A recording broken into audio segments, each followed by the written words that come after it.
Bismillahirrahmanirrahim. Alhamdulillah wassalatu wassalamu ala Rasulillah wala haula wala quwata illa billah. Kita kembali lanjutkan program baca buku fikih muamalah. Kita masih di kitab atau di buku fikih perbankan syariah yang ditulis oleh Dr. Yusuf As-Subeli. Kita masuk di halaman 19. Di sini beliau menyebutkan tentang waktu jual beli. Sebenarnya jual beli itu nggak ada ikatan waktu khusus ya untuk dilakukan. Jadi Anda boleh lakukan atau kita bisa lakukan kapan saja selama tidak menyebabkan tertinggalnya sesuatu kewajiban. Jadi kata kuncinya itu, silakan lakukan selama tidak menyebabkan kita meninggalkan kewajiban. Makanya nanti orang yang wajib sholat Jumat itu kenapa tidak boleh melakukan jual beli setelah azan dikumandangkan, ya, azan Jumat. Alasannya karena dia itu perintahnya adalah untuk menuju masjid. Jadi Anda diperintah melakukan perbuatan menuju masjid, rangkaian sholat Jumat. Sebagaimana yang Allah tegaskan, kalau diseru kepada kalian untuk menunaikan sholat Jumat, maka fas'au ila zikrillah wa zarul bai'. Bersegeralah kamu mengingat Allah dan tinggalkan. Jadi perintahnya jelas. Tuju masjid, tinggalkan jual beli. Dan itu jauh lebih baik jika kamu mengetahui. Dan kemudian ini juga berlaku ya dalam masalah menghadiri sholat jemaah. Kalau kemudian kita mau sholat jemaah lalu kemudian kita jual beli, dan ini akan menyebabkan kita tertinggal, dan ini kita dilarang. Ini kalau kita adalah orang yang wajib untuk sholat berjamaah. Berikutnya ada tempat jual beli. Bicara tempat tidak ada syarat khusus ya. Untuk tempat artinya kita boleh lakukan di mana saja kecuali di masjid.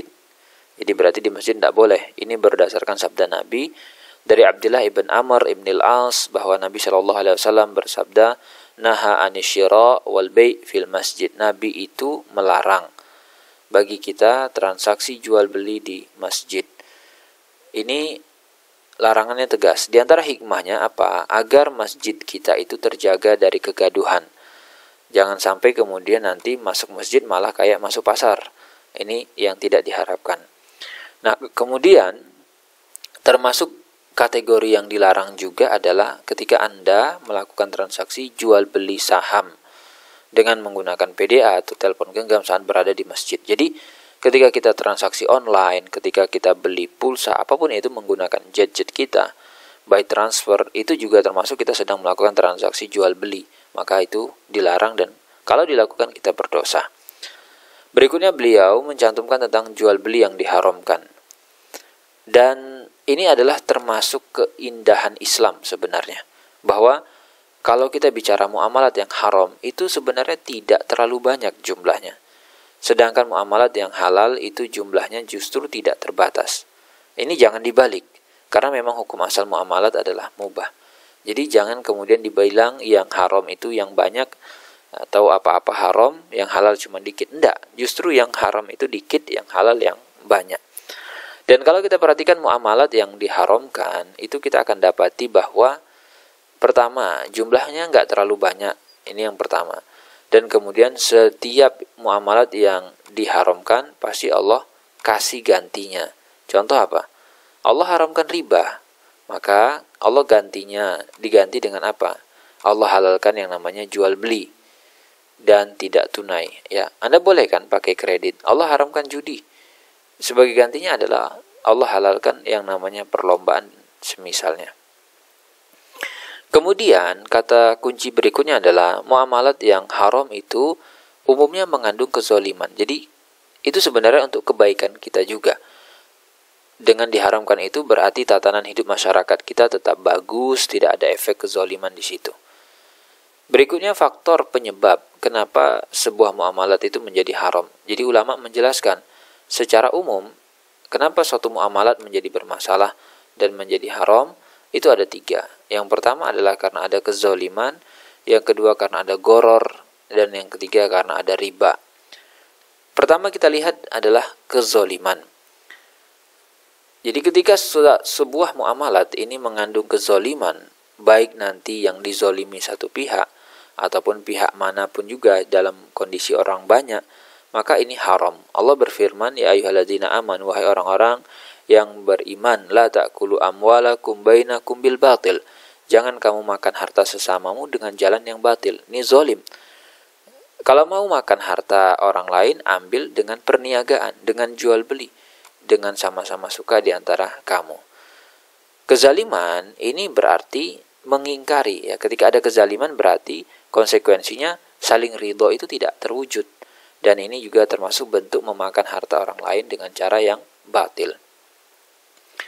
Apa bentuk jual beli yang haram karena dia mengandung kezaliman? Di antaranya adalah ghish. Ghish ini adalah artinya menyembunyikan cacat barang. Artinya yang ditampilkan hanya yang bagus-bagus. Kemudian yang jeleknya diselipkan, disembunyikan. Selanya itu tidak diperlihatkan. Ini haram dilakukan karena Nabi bersabda, man ghasya falaysa minni. Orang yang menipu tidak termasuk golonganku. Itu bentuk pertama. Bentuk kedua adalah najis. Najis itu apa sih? Najis itu gampangannya adalah membangkitkan atau memprovokasi gitu ya. Najis itu membangkitkan atau memprovokasi. Sedangkan secara istilah dia itu punya beberapa bentuk. Misalkan menaikkan harga pada saat terjadi lelang, misalkan seperti itu. Tapi dia sebenarnya tidak berniat untuk membeli. Entah itu ada kesepakatan sebelumnya antara dia dengan pemilik barang, atau dia sebagai perantara, ataupun tidak. Pokoknya kalau dia niatnya menaikkan harga tanpa dia ingin membeli, bisa seperti itu. Itu berarti bentuk najas, provokasi. Ini berarti dia menzolimi orang yang beneran mau beli. Atau penjual menjelaskan kriteria barang yang tidak sesungguhnya.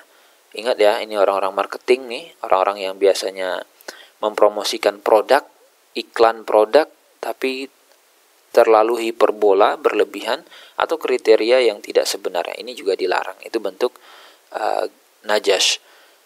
Untuk memprovokasi psikologi si pembeli. Penjual berkata harga pokok barang ini sekian. Nah, ini juga bisa jatuh kepada perbuatan najas.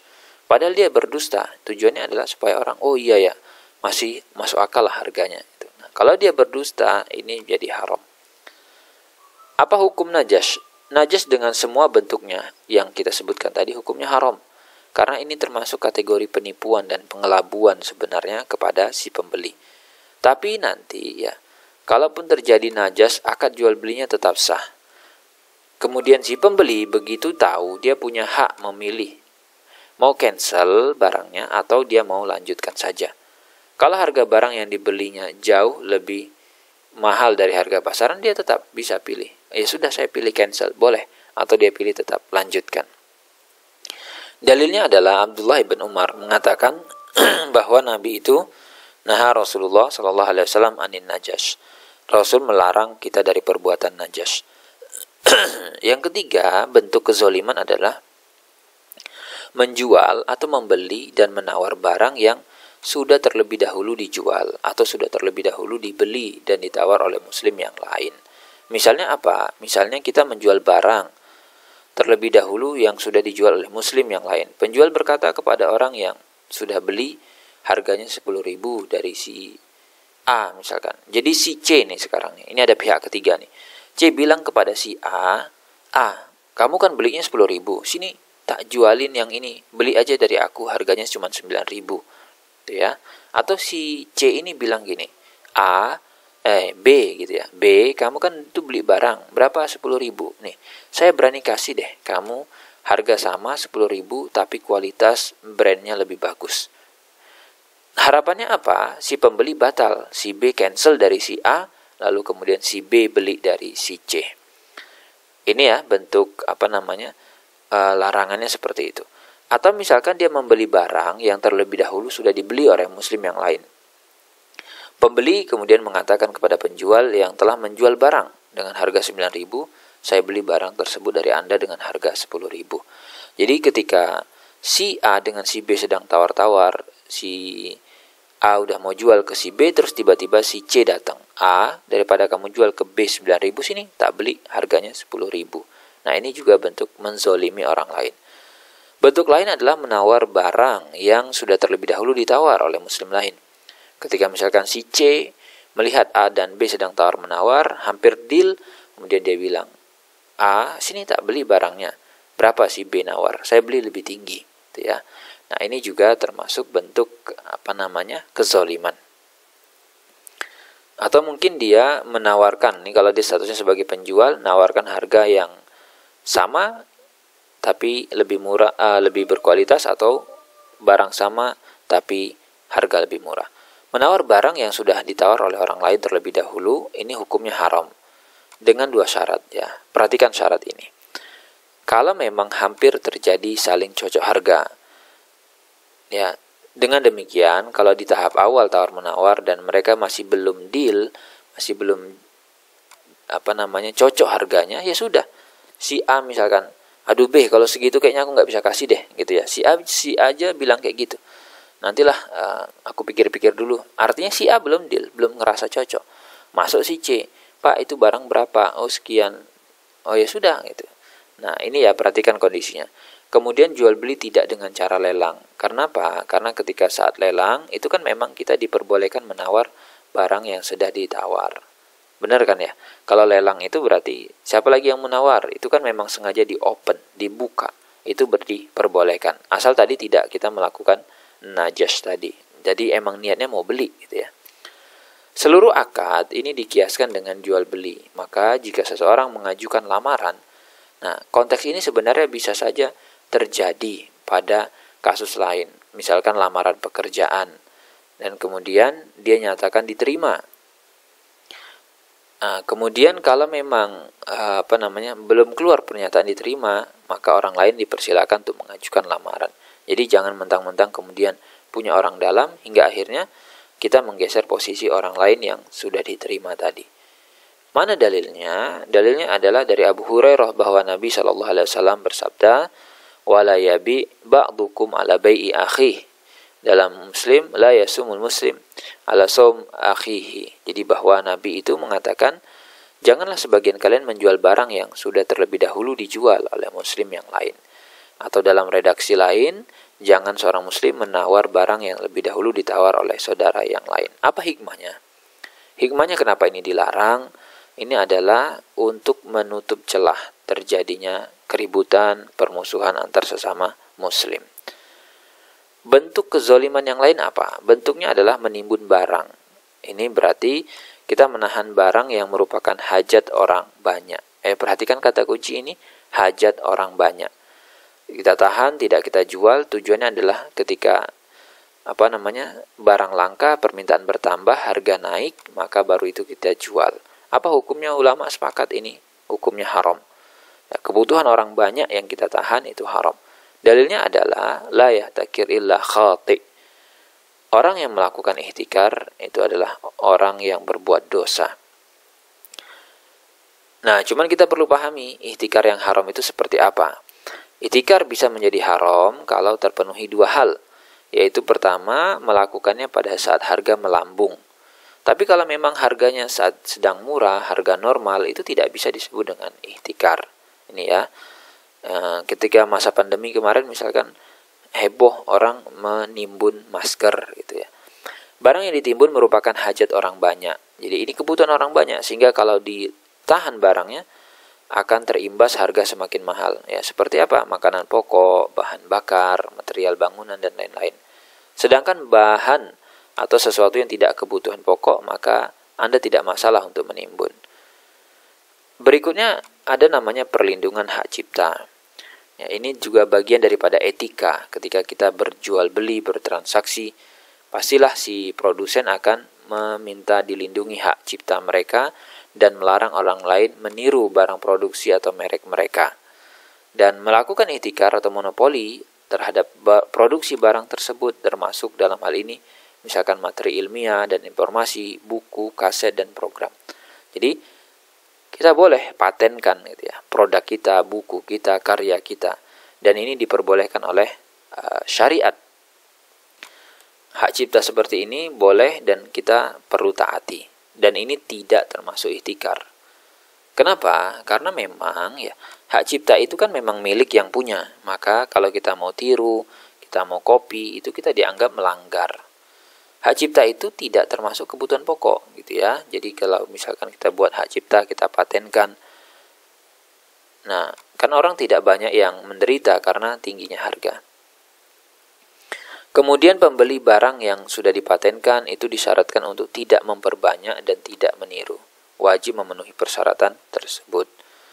Nah, berikutnya adalah bentuk kezaliman yang lain, menjual barang yang digunakan untuk maksiat. Menjual barang yang mubah, aslinya barangnya mubah, kepada pembeli yang kita ketahui. Kalau kita nggak tahu nggak apa-apa, tapi kalau kita tahu dia akan pakai untuk maksiat, maka hukumnya haram.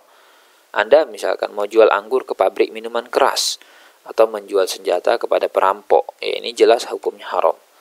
Termasuk akad sewa misalkan, ya, menyewakan gedung atau menyewakan ruko, menyewakan rumah untuk tempat-tempat yang haram, diskotik, apapun itu, ya, atau untuk bank konvensional dan yang lainnya. Dalilnya karena Allah Subhanahu wa taala, wa ta'awanu 'alal birri wat taqwa. Perintahnya itu kerjasama dalam kebaikan dan ketakwaan. Wala ta'awanu 'alal ismi wal udwan. Dan kita tidak boleh kerjasama dalam dosa dan maksiat. Bentuk jual beli ini adalah bentuk kezaliman terhadap pembeli. Kenapa? Karena kita membantunya berbuat maksiat.